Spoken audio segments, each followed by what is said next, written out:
অন্য রহমত, তুমি হঠাৎ থানায় কি করো? মামুর বেটা স্যার কি বলছেন বে? আপনাদের যে এলাকার মান্যগণ্য বাংলিশ মিস্টার বাংলিশ বাবু, আপনার ওই যে পছন্দের লোক, ওই সে তো আমার বোনকে ধর্ষণ করেছে। আমি এর বিচার চাই, আপনি একটা লেজ্জু বিচার করে দেন আমারে। অন্য বেটা বাংলিশের এত বড় স্পর্ধা, এই ইন্সপেক্টর বেকারের এলাকায় সে ধর্ষণ করে। দাঁড়াও, আমি দেখতেছি বিষয়টা। তুমি এখন বাড়ি চলে যাও। স্যার বাংলিশ তো আমাদের লোক, বুঝছেন নি কেন? হেতি তো অনেক পাওয়ারফুল, হেদির বিরুদ্ধে অ্যাকশন নেওয়া কি ঠিক হইব?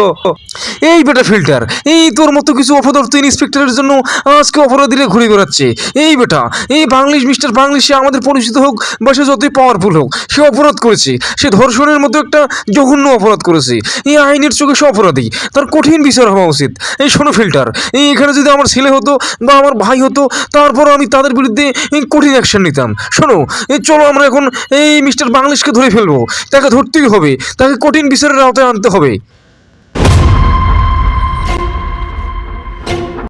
আমি ইস দে অনেক বড় ক্ষমতাবান ইন দ্য গ্রাম, যতই অপরাধ করি নো ধরাধরি ইনময় আমাকে।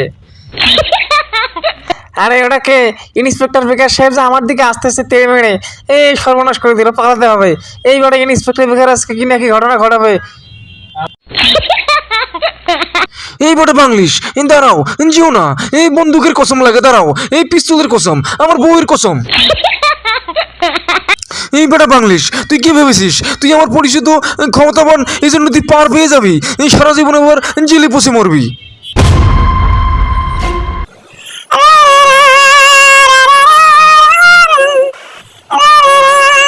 স্যার আপনি চলে এসেছেন? ওই আপনি দেখেন তো আমার বোনটা তো মরে গেছে।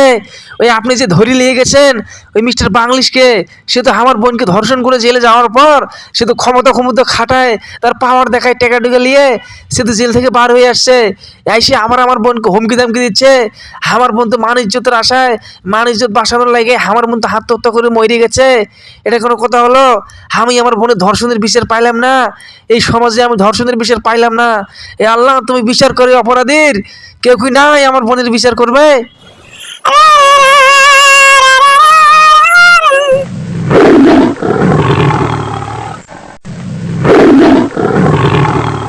এই মুহূর্তে ব্রেকিং নিউজ, ইন্সপেক্টর বেকার একটি এমন কাজ করেছে পুরো দেশ তোলপাড় হয়ে গেছে। চলুন আমরা বিস্তারিত শুনে আসি।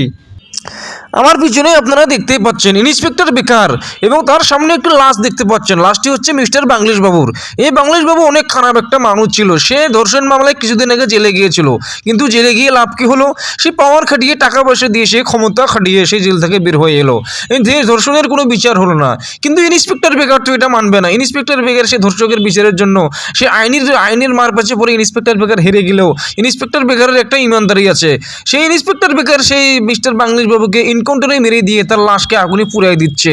তার লাশ আগুনে পুড়িয়ে যাওয়ার পর সেই লাশের ছাইটাকে আবার নদীতে ভাসিয়ে দিবে, মানে বাংলার মাটিতে তার কোনো অস্তিত্ব থাকবে না। প্রত্যেকটা ধর্ষকের শেষ পরিণতি এরকম হওয়া উচিত। তাদেরকে মেরে ফেলে এনকাউন্টারে তাদের লাশগুলো আগুনে পুড়িয়ে দিয়ে তাদের ছাইগুলো নদীতে ভাসিয়ে দেওয়া দরকার। তাহলে আর বাংলাদেশে আশা করি কোনো ধর্ষণ হবে না।